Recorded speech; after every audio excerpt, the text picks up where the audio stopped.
June 4వ తారీఖున జరిగే కౌంటింగ్ ప్రక్రియ మినిట్ టు మినిట్ అప్డేట్ కోసం ఉదయం 8 గంటల నుంచి సాయంత్రం ఫలితాల వరకు మా కేటీవీ తెలుగు ఛానల్ లైవ్ చూడండి.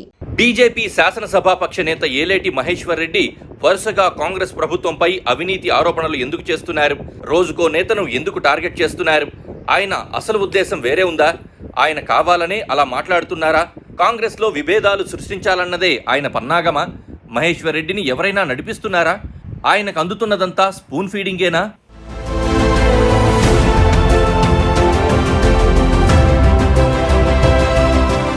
మహేశ్వర్ రెడ్డి ఒకప్పుడు కాంగ్రెస్ లో ఉన్న నాయకుడే. కాంగ్రెస్ రాజకీయాలు, కాంగ్రెస్ అవినీతి, కాంగ్రెస్ తీరు ఆయనకు బాగానే తెలుసు. అందుకే సంప్రదాయ బీజేపీ నాయకుల కంటే ఎక్కువగా ఆయన కాంగ్రెస్ పార్టీని విమర్శించగలరు. అధికార పార్టీ లొసుగులను ఆయన గట్టిగా పట్టుకోగలరు. మహేశ్వర్ రెడ్డి ఇప్పుడు క్రమంగా తెలంగాణ కాంగ్రెస్ ను పూర్తి స్థాయిలో టార్గెట్ చేస్తున్నారు. ముఖ్యమంత్రిని, మంత్రులను ఏకిపడేసే ప్రయత్నంలో రెచ్చిపోతున్నారు. ముఖ్యమంత్రి రేవంత్ రెడ్డి, ఆర్థిక మంత్రి భట్టి విక్రమార్క, పౌర సరఫరాల శాఖ మంత్రి ఉత్తమ్ కుమార్ రెడ్డిని వరుసగా విమర్శిస్తూ వస్తున్నారు. ఇరిగేషన్ బిల్లుల కోసం బి ట్యాక్స్ వసూలు చేస్తున్నారని ఏలేటి పరోక్షంగా ఆర్థిక మంత్రి భట్టి విక్రమార్కను టార్గెట్ చేశారు. ఆ తర్వాత కొన్ని రోజులకు ఆర్ఆర్ ట్యాక్స్ వసూలు చేస్తున్నారని సీఎం రేవంత్ రెడ్డిని ఇండైరెక్ట్ గా అటాక్ చేశారు.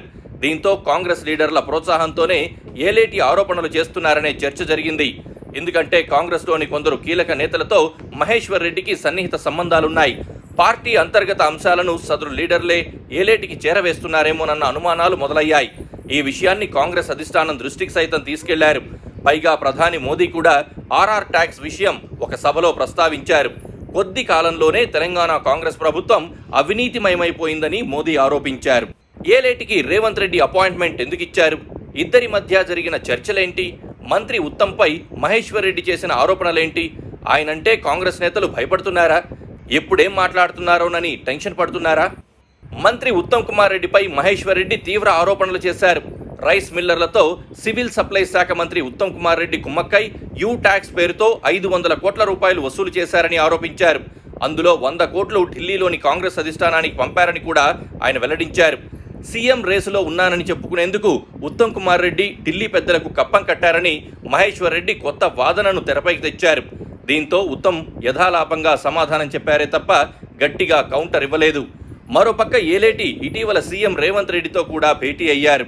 ఈ నెల 18న సీఎం రేవంత్ రెడ్డి బిజీ షెడ్యూల్లో ఉన్నారు. ఉదయం ఇరిగేషన్ రివ్యూ, సాయంత్రం కేబినెట్ సమావేశం పెట్టుకున్నారు. సరిగ్గా అదే రోజు ఉదయం రైతాంగ సమస్యలపై వినతి పత్రం ఇచ్చేందుకు తమకు సీఎం అపాయింట్మెంట్ కావాలని ఏలేటి సీఎంఓ అధికారులను సంప్రదించారు. సీఎం బిజీ షెడ్యూల్ నేపథ్యంలో తమకు అపాయింట్మెంట్ ఇవ్వకపోతే సెక్రటేరియట్ ఎదుట ఆందోళనకు దిగాలని బీజేపీ లీడర్లు ప్లాన్ చేసుకున్న విషయం రేవంత్ గ్రహించారు. వెంటనే బీజేపీ నాయకులను పిలిచి వినతి పత్రం తీసుకుని ఫోటోలను అధికారికంగా విడుదల చేయించారు. దీంతో నిరసన జరగలేదు. ఆరోపణలు మాత్రం ఉత్తమ్ వైపుకు మళ్లాయి. అదే ఇప్పుడు చర్చకు దారితీసింది. సెక్రటేరియట్కు వెళ్లి వచ్చిన తర్వాత ఏలేటి టార్గెట్ ఉత్తమ్ వైపుకు ఎందుకు మళ్లిందనేది ఇప్పుడు $1 మిలియన్ ప్రశ్నగా మారింది. దీని వెనక గట్టి రాజకీయ కారణాలున్నాయా అన్న ప్రశ్న తలెత్తుతోంది. ఏలేటిని కాంగ్రెస్ నాయకులే నడిపిస్తున్నారా, లేక ఒక అదృశ్య శక్తి ఉందా అని పరిపరి విధాలుగా అనుమానాలు కలుగుతున్నాయి. ఏలేటిని నడిపించే ఆ అదృశ్య శక్తి ఎవరనేది కొద్ది రోజుల్లోనే తేలిపోయే అవకాశం ఉండొచ్చు. ఎందుకంటే ఏదో ఒక రోజున ఆయనే అంశాన్ని బయట పెడతారని కాంగ్రెస్ వర్గాలంటున్నాయి. ఈ విషయంలో బీజేపీ మాత్రం మౌన రాగాలు ఆలపిస్తోంది. చూడాలి ఏం జరుగుతుందో.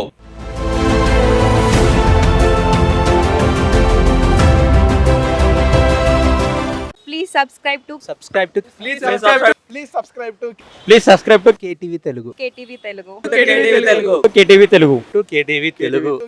Telugu channel.